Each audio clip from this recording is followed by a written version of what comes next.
राधे राधे, जय श्री कृष्ण। आज हम जानेंगे भगवद गीता के चौथे अध्याय ज्ञान कर्म संन्यास योग के दिव्य उपदेश। इस अध्याय में भगवान श्री कृष्ण बताते हैं कि ज्ञान के साथ किया गया कर्म ही मनुष्य को बंधन से मुक्त करता है। आइए इस अमूल्य ज्ञान को सरल कथा के रूप में समझते हैं। अध्याय का महत्व है। भगवान श्री कृष्ण अर्जुन को बताते हैं कि यह योग कोई नया नहीं है, यह सनातन ज्ञान है जिसे उन्होंने सबसे पहले सूर्य देव विवस्वान को दिया था, फिर मनु और इक्ष्वाकु को। समय के साथ यह ज्ञान लुप्त हो गया, इसलिए श्री कृष्ण ने इसे अर्जुन को पुनः बताया। इससे हमें सीख मिलती है कि गीता का ज्ञान कालातीत और सदा उपयोगी है। श्री कृष्ण कहते हैं, जब जब धर्म की हानि होती है और अधर्म बढ़ता है, तब तब मैं अवतार लेता हूँ।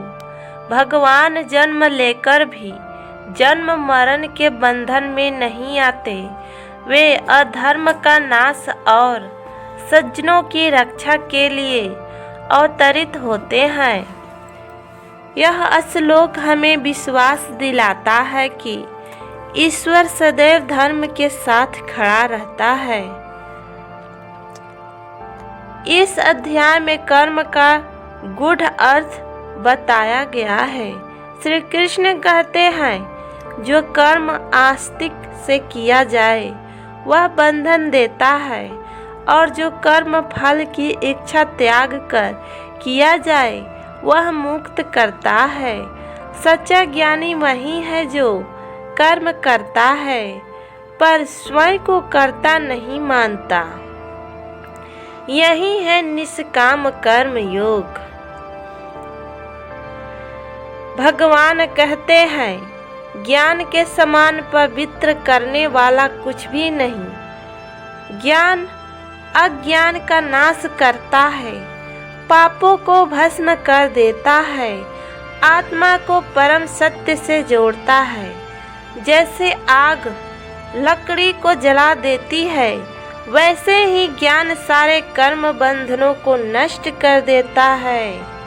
श्री कृष्ण कहते हैं, श्रद्धा से युक्त, इंद्रियों पर संयम रखने वाला और गुरु से प्रसन्न करने वाला व्यक्ति शीघ्र ही ज्ञान की प्राप्त करता है। बिना श्रद्धा के न भक्ति फल देती है न ज्ञान। इस अध्याय से हमें यह शिक्षा मिलती है कि कर्म करना हमारा कर्तव्य है, फल ईश्वर पर छोड़ देना चाहिए। ज्ञान भक्ति कर्म तीनों का संतुलन ही जीवन का मार्ग है। भक्तों, भगवत गीता का चौथा अध्याय हमें सिखाता है कि ज्ञान युक्त कर्म ही मोक्ष का मार्ग है। यदि यह वीडियो आपको अच्छा लगा हो तो इसे लाइक करें, शेयर करें और ऐसे ही दिव्य ज्ञान के लिए चैनल को सब्सक्राइब करें। जय श्री कृष्ण।